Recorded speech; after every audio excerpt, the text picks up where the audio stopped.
morning, I am Florida Mashwang. I am learning as we are tasked in our AWS subject to interview a school head about school governing council. Okay, so here are our questions. First, what is the rationale in coming up with a school governing council? School governing council is created in the school.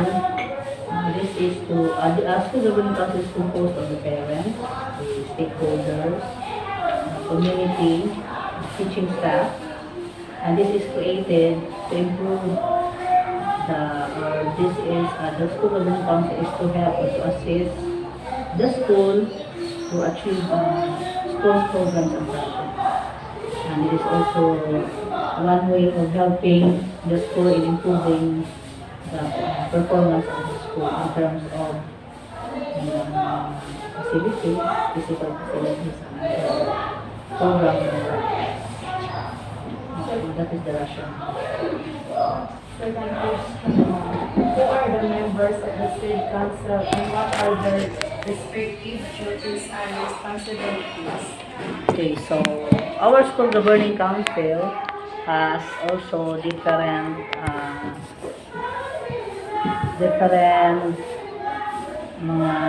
committees. So the members of the school governing council are the stakeholders in our community. And last time I already had a meeting and we organized the school governing council. I tapped all the organizations in our community here in Catulayan. First of all, the barangay council, and then we also have representatives from the seniors group, the retirees group, the farmers, the fisher folks, the cooperative headed by manager of Tatuan CCMPC, the teachers, and the parent teacher association, and also the student association. The as president of the SPJ is also a member, and they have their responsibilities and rules. They have different rules and responsibilities depending on their committee. So we have a committee on beautification. We have committee on education. We also have committees on ways and means. Meaning ways and means is meaning they are the one who will look for prospective mga donors, mga supporters to our school, and each of them have their different roles and responsibilities depending on the community they are into. What have they accomplished as a school governing council? So, here in our school, since I am new here in Catulayan, I just arrived here last January. So, for me, as a school lead here in Catulayan, we had a accomplishment, but not really that big accomplishment since as I have said, I just started last January. But before me, so I hear that all the school governing council is very functional. So they supported the school like the programs in the perimeter fence, then the cemented pathway, our MRF or the recovery, the MRF, the garbage garbage na we have here. And then this time we have projects, programs and projects, but it is still ongoing, implemented. Like we are planning to have our covered stage, then covered pathway. We will complete the pavement here for the disabled persons. We will have minor repairs for the buildings, beautification projects, and many others. So those are the projects to be taken up, ongoing projects. Next question. What challenges and difficulties are they facing? First of all, the challenges or the difficulties that we are facing right now with regards to this is, of course, funds. we cannot do or we cannot implement a project without funds. No? That's the very most, because the MOE or the budget allocated in the school is not enough. So we have to look for prospective donors that will assist, especially in our project, especially financially. And we are planning to have a different fundraising activities, but it is still ongoing, and we are still on the planning stage. And of course, the schedule or the scheduled mga time, vacant time of all the stakeholders, because they are just volunteers in the school. Sometimes, when I called a meeting, they cannot come right away because of their conflict in the schedule time, because they also have to earn a living. So that is one also of the challenges and difficulties, because they are not paid for their responsibilities, but they are just volunteers to school. So we are just relying on the volunteerism and their dedication and determination to help the school. That is the thing. Okay. What is the impact of the school governing council to its stakeholders?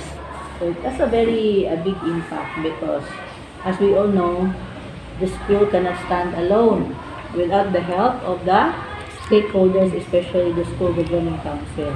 Because we here in the school, especially the school head, we also have lots of things to do, reports, and just like this time, we already started our limited face-to-face.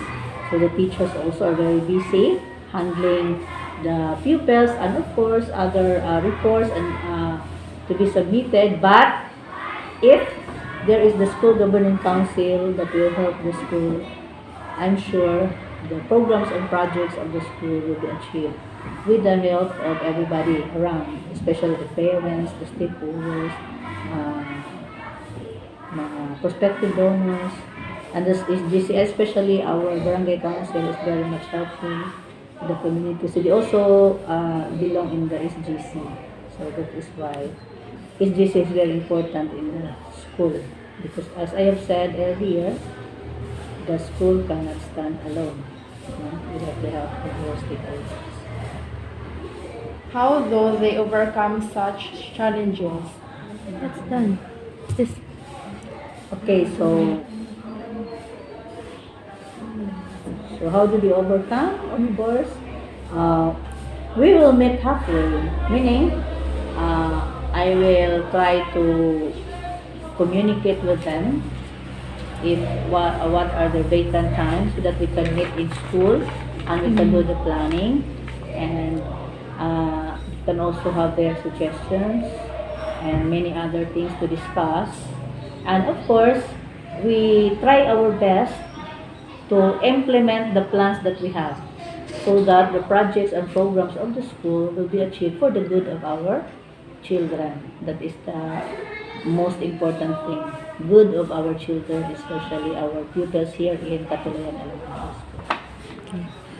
In what other ways can parents and community leaders be involved in the school to improve school performance? So there are many things that parents and community can be involved, community leaders, especially the parents, especially learning of the pupils, they have to follow up, because the teachers cannot do all the, especially we are in the limited face-to-face classes, wherein batch 1 is another set of pupils, then the other pupils will be in the modular, then batch 2 another, and so the role of the parents there is they have to follow up and help the teacher in doing their assignments, and encouraging their pupils, of course, to finish the modules.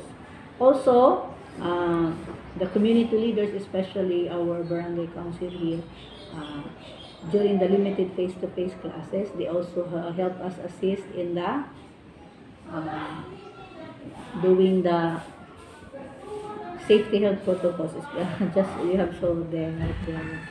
We need BHW and the barangay council in order to control no, that keep us in interest, especially the limited cases. There are many other things.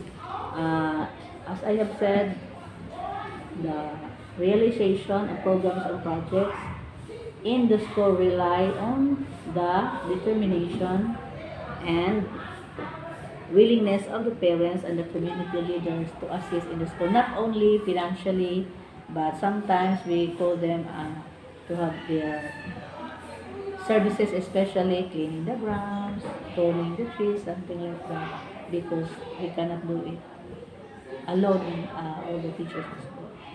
So, that's it. That's it, Mom. Thank you so much, Thank you so Mom. much, Mom. Thank you for your Welcome. time. I hope nga namin nakuha ko. Yes, Mom. Thank I you. hope you